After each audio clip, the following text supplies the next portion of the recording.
వచ్చిందండి, అది మీతో షేర్ చేసుకుందాం అనుకుంటున్నాను. థాట్ అంటే మరి ఏది కాదండి, పిల్లల విషయంలో అసలు ముఖ్యంగా తల్లిదండ్రులు ఎటువంటి జాగ్రత్త తీసుకోవాలి ఏంటి అన్న దాని నుంచి నా ఆలోచన మీతో షేర్ చేసుకుందాం అనుకుంటున్నా. ఏంటంటే అండి, చిన్నపిల్లలు అంటే 1 నుంచి 10వ తరగతి చదివే పిల్లలు ఉంటారు కదండి. అసలు వాళ్ళకి ఎటువంటి చదువు ఇవ్వాలి అంటే, పిల్లలకి మనం ముఖ్యంగా ఇవ్వాల్సింది ఏంటంటే ఎడ్యుకేషనే కదా. అంటే సరే, అందరి పేరెంట్స్ తెలుసు ఎడ్యుకేషన్ ఇంపార్టెంట్ అని, కానీ అది ఏ రకంగా ఇస్తున్నాం మన పిల్లలకి అంటే, మనం ఉన్న ఏరియాలో ఏది స్కూల్ బెస్ట్ స్కూల్ అయితే దాంట్లో జాయిన్ చేస్తాం అంతే. అందరితో మన పని అయిపోయిందా? అంతేనా? ఇంకా మన పిల్లలకి మంచి ఫ్యూచర్ ఇచ్చేసినట్టేనా అనుకుంటున్నారా మీరు? నేనైతే అలా అనుకోవట్లేదండి.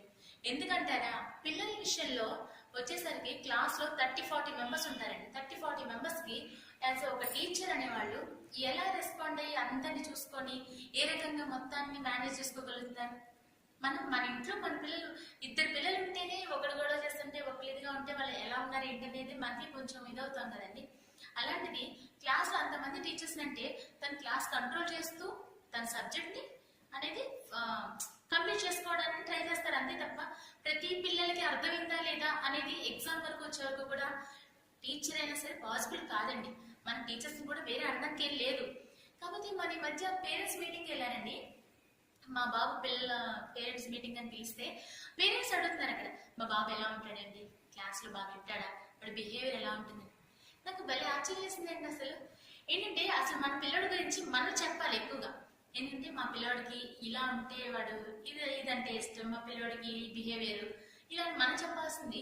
యాజ్ ఎ టీచర్ని వెళ్ళి మనం, టీచర్ ఏంటి మా వాడు ఎలా ఉంటున్నాడండి, మా వాడి బిహేవియర్ ఎలా ఉంటుంది, క్లాస్ లో వింటున్నాడా, వాడి ఫస్ట్ ర్యాంక్ వస్తున్నాడా, ఇలా అడిగితే ఎంతవరకు కరెక్ట్ అండి?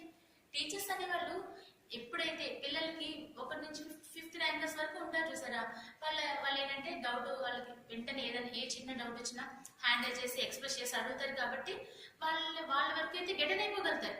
కానీ అంటే మన పిల్లడు ఏ పొజిషన్ లో ఉన్నాడు అనేది మనకే తెలియాలి కదండి.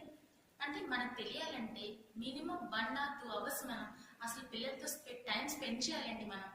నాకు వచ్చిన ఆలోచన అది. ఏంటంటారా, పిల్లలకి స్కూల్ దగ్గర వదిలేయడం కాకుండా ఈవినింగ్ ఒక 1 hour మనం కనుక మన పిల్లల గురించి ఆలోచించినట్లయితే, అసలు వాడు హోంవర్క్ అయిపోయిన తర్వాత చదువు విషయంలో వాడికి స్కూల్లో మన పిల్లలకి ఒకసారి చెప్తే అర్థం అవుతుందా, లేదంటే 2-3 times చెప్తే అర్థం చేసుకోగలుగుతాడా, అసలు వాడి గ్రాస్పింగ్ పవర్ ఏంటి అనేది ముఖ్యంగా మన తల్లిదండ్రులు మనకే తెలుస్తుందండి ఎక్కువగా.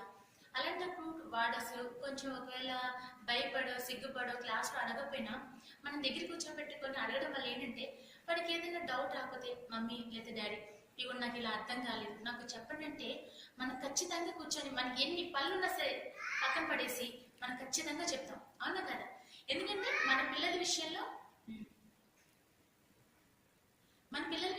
మన ఏంటంటే, అమ్మో వాడు రాలేదంట, వాడిని అడిగాడు అని చెప్పి ఏం చేస్తాం, వాళ్ళకి మనం అనలైజ్ చేసుకుంటూ వాడికి ఏ రకంగా చెప్తే అర్థమవుతుందో అని మొత్తం వాడికి అలా చెప్తాం. అవునా కదా?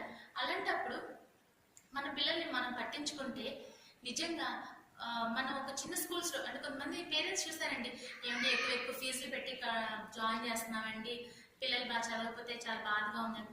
ఎందుకంటే అంత ఎక్కువ ఫీజులు పెట్టేసి ఏదో చదివించాను, పిల్లలు మీరు 1 hour ఖచ్చితంగా కూర్చోబెట్టి చదివిస్తే మీకే అర్థమవుతుంది కదండి మీ పిల్లోడు స్టాండర్డ్ ఏంటనేది. ఒకవేళ మన పిల్లోడు standard already 1st, 2nd rank లో ఉన్నాడు, వాడు పోటీ కావాలి అన్నప్పుడు ఈ స్కూల్ సరిపోవట్లేదు, నెక్స్ట్ ఇంకో స్కూల్, అలా అంటే దాని తగ్గ రేంజ్ లో ఉన్నట్టు వెళ్ళండి. అంతేగాని నిజంగా మన పిల్లడి గురించి మనమే పట్టించుకోకుండా ఏదో స్కూల్లో వేసేసామనైతే మాత్రం మీరు ఉండకండి. ఎందుకంటే నేనైతే ఖచ్చితంగా నా పిల్లల్ని 1 or 2 hours ఖచ్చితంగా నేను కూర్చోబెట్టి చదివిస్తున్నానండి. అంటే పేరెంట్స్ మీటింగ్కి వెళ్ళినప్పుడు కొంతమంది పేరెంట్స్ టీచర్స్ క్వశ్చన్ చేస్తే నాకు అనిపించింది అనమాట, కొంతమంది పేరెంట్స్ ఇలా కూడా ఉన్నారనుకుంటా, అయ్యో వాళ్ళు అని చెప్పి నాకు ఉన్న థాట్ ని మీతో షేర్ చేసుకున్నాను అనుకున్నానండి. ఈ వీడియో కనుక మీకు నచ్చినట్లయితే లైక్ చేయండి, సబ్స్క్రైబ్ చేయండి, అలాగే కామెంట్ చేయండి. బాయ్ అండి.